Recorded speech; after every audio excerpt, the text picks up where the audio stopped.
Concordia University is pleased to have Associate Justice Wilhelmina M. Wright as its 2014 commencement speaker at the Graduate School Commencement. Justice Wright was appointed to the Minnesota Supreme Court by Governor Mark Dayton and has served on the bench since September 27, 2012. Prior to joining the court, Justice Wright was an assistant U.S. attorney for the District of Minnesota, where she represented the United States District Court and the United States Court of Appeals for the Eighth Circuit. She was awarded the U.S. Department of Justice Special Achievement Award and the Director's Award for Public Service. Justice Wright graduated with honors from Yale University and received her Juris Doctorate from Harvard Law School. She's been particularly involved here with us at Concordia in a project called the Little Africa Project, helping African immigrants get a toehold and a foothold socially and economically in the Midway District of St. Paul. I met her at one of those gatherings earlier this year and was enormously impressed with her warmth and her passion to serve others. So we are very pleased that she agreed to accept our invitation. Please welcome Justice Wilhelmina Wright.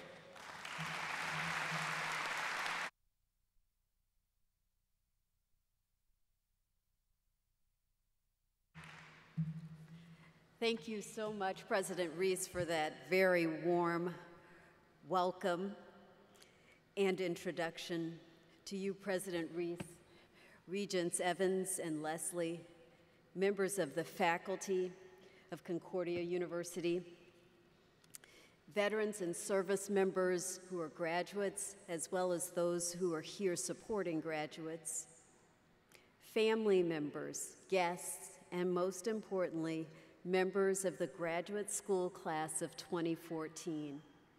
It is such an honor to address you today of all days and to celebrate your wonderful accomplishment of completing your graduate studies. I was standing above watching you process in, and it choked me up, quite frankly. There is so much pride and joy in this room, not only embodied in you graduates, but in your parents, your loved ones, and your supporters who are here today. It is an honor that you allow me to address you on such a wonderful occasion. As we come here today, we celebrate your hard work and your many sacrifices. And we celebrate your good humor and the good humor of those who have supported you through this journey, their sacrifices as well. These are the people who encouraged you to pursue this dream of holding a graduate degree, the people who helped you finance this undertaking, the people who were unwilling to let you quit when the going got tough, the ones who were unwilling to let you expect less of yourself than you're capable of.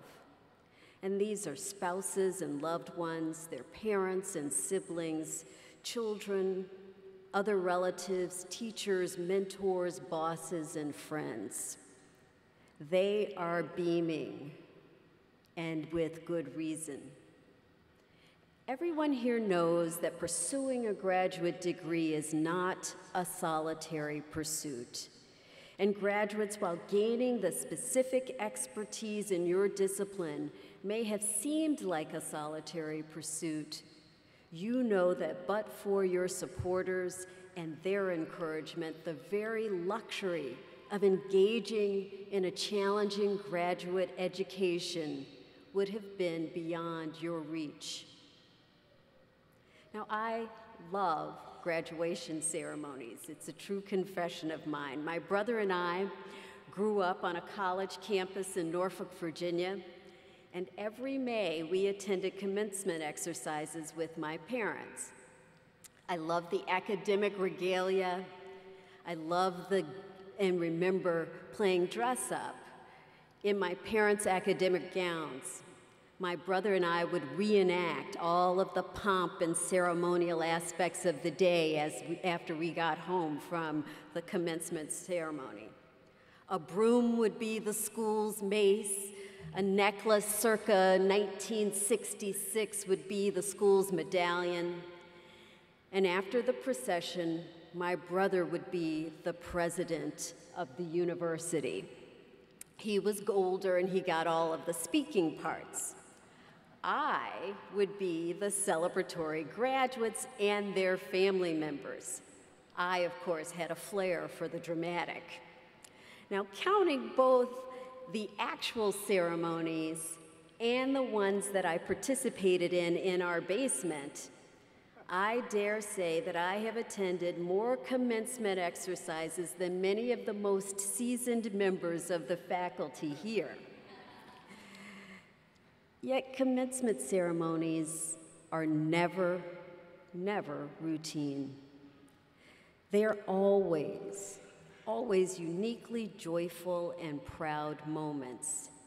And what I did not learn until I attended my own graduation ceremonies is that they are also bittersweet.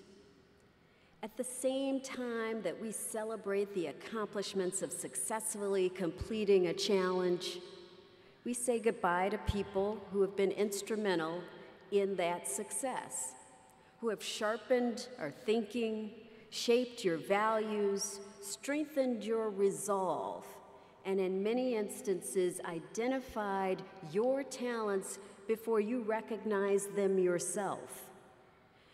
Graduates, if you're anything like me on graduation day, you look to the future with great excitement and about embarking on new challenges, but also with a bit of apprehension. My goal today is to share with you some of the lessons that I have learned from mediating both the exhilaration and the mild trepidation when facing challenges similar to yours. With the conferral of your graduate degree, your skills and your leadership will be sought and desperately needed. I maintain that it is our responsibility to contribute the fruits of our academic training to leadership opportunities, both on and off the job. Your talents will be needed to serve as civic leaders and lend your expertise in decision-making, mediation, and articulation of needs. Rightly so, you will be asked to serve on nonprofit boards, on commissions that promote the public good, on councils in your children's schools, and in our places of worship and in our neighborhoods. And that has nothing to do with the service and the leadership that will be expected of you on your day jobs. I subscribe to Marian Wright Edelman's view that service is the rent we pay for living. But the call for service at times will seem cacophonous. No doubt, your commitment to service is larger than your means to fulfill that commitment. Time is a valuable, finite commodity that cannot be squandered. The challenge will arise from having to choose which calls to answer and how to answer them. Let me share with you 5 principles that I aspire to put into practice in hopes that they will be of some use to you on your journey. The first, be true to yourself. At the end of this ceremony, you will be the same good person you were when you entered graduate school, only with a new and valuable tool at your disposal. Avoid taking on false personas to try to live up to other people's expectations of what it means to have a graduate degree. It is critical to know yourself, to know your core values, and to trust them to be your guide. Former Medtronic CEO Bill George writes about the compelling need for authentic leadership. He defines authentic leaders as those who are committed to a purpose or mission, people who live their values every day and who know the true north of their moral compass. Now, it is easy on days like this of celebration to trust your self-knowledge and your core values because they aren't being challenged. Indeed, they are being affirmed, and rightly so. But doubts creep in when others do not share your vision, when it appears that your talents aren't being recognized, or when you are asked by a client, a senior colleague, or a boss to do something that challenges these values. It is then that knowing the true north of your moral compass will embolden you to make difficult decisions, to articulate your rationale, and to sustain the consequences. Second, don't fear failure. We are all, as we sit here today, overachievers. We pride ourselves in performing well. We bring excellence to big tasks when everybody is looking, and to little ones when it appears that no one is looking. We have very high standards for ourselves and for others, and these are tremendous attributes. But when taken to extremes, they can be hindrances. Hence, my advice is to strive to avoid the paralysis of perfectionism. High standards are good. Perfectionist standards can be debilitating. And when your high standards do not lead to the results that you are seeking, it's important to utilize the learning opportunities that arise from disappointing results. Now, I grant you this is a curious message to be delivered by a graduation speaker. Indeed, it may surprise you to learn that my preparation to be a justice on the Minnesota Supreme Court comes from two sources: my past successes and my disappointments. And I think it's particularly important to share this with you today. Sometimes it's painful to remember when the other runner was a little faster, when the other argument was more persuasive, or when the other candidate or team was better. Yet every one of us has had those experiences, and we will have them again. We learn from those experiences. These experiences have inspired me to work harder, to learn from my opponent's strengths, and to learn from the circumstances that prevented me from achieving my goals. It takes a great deal of courage to pick yourself up, to dust off your ego, confront your fear of failure, and to try again. This is some of the toughest and most important work we will do in life. Yet I'm reminded of the words of Helen Keller, who said, "Security is mostly a superstition. It does not exist in nature. Avoiding danger is no safer in the long run than outright exposure." Without the willingness to risk failure, we will never achieve our goals. And when we meet our successes and our disappointments with dignity and grace, we inspire others to take on challenges in which success is not guaranteed. Third, respect those who do not share your point of view. When confronting challenges, you will meet adversaries who don't share your point of view and your goals. This is part of our rich American tradition. You have the power and the responsibility to affect the manner in which differences are addressed. As a justice on the Minnesota Supreme Court, I render decisions with 6 other justices. I've learned from these experiences that firmly held beliefs and strong convictions are most persuasively conveyed through civil discourse. I challenge you to respect your adversaries and never to allow an adversary to become an enemy.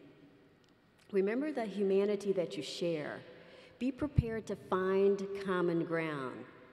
Respectfully disagree.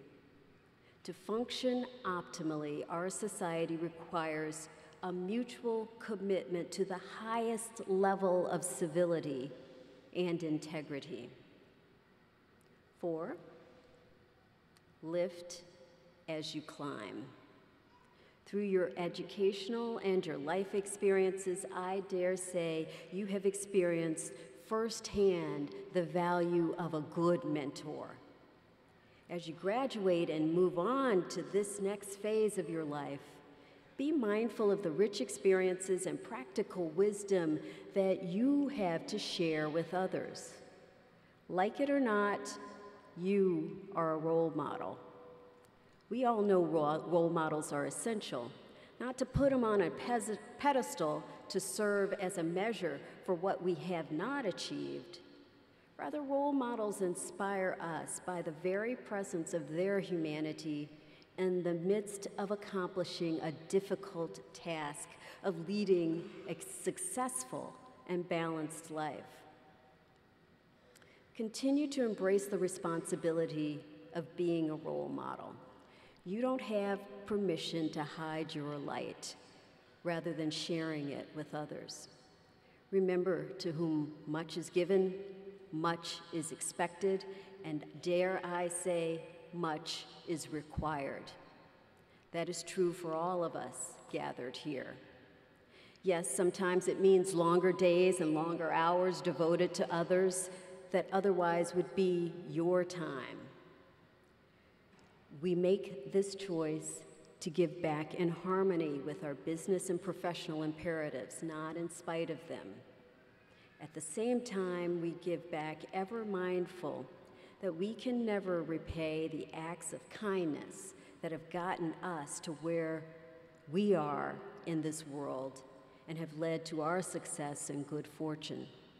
Indeed, we are not even fully aware of all of those who stood up for us, put in a good word, protected our reputation, or fought a battle in our name.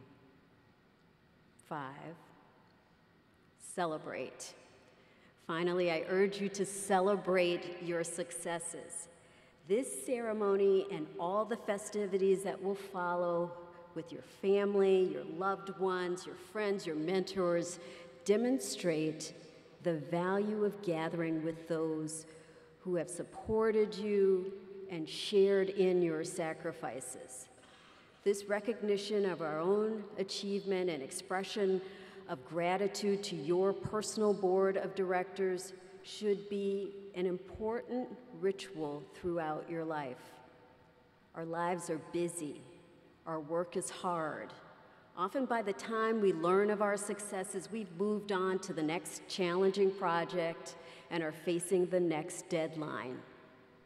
This cycle invites us to keep pushing forward with little recognition of lessons learned, relationships strengthened, and the satisfaction of a job well done. Stop, or at least press the pause button. Take the time to reflect, to rejuvenate, to rejoice, and to be glad. Members of the Concordia Graduate School class of 2014, you personify for us the highest ideals of an educated and engaged citizenry. You give comfort and confidence to all of us. As we face our challenges in society, you remind us that our future is secure. Congratulations to each and every one of you. I wish you every success in the years ahead. Thank you.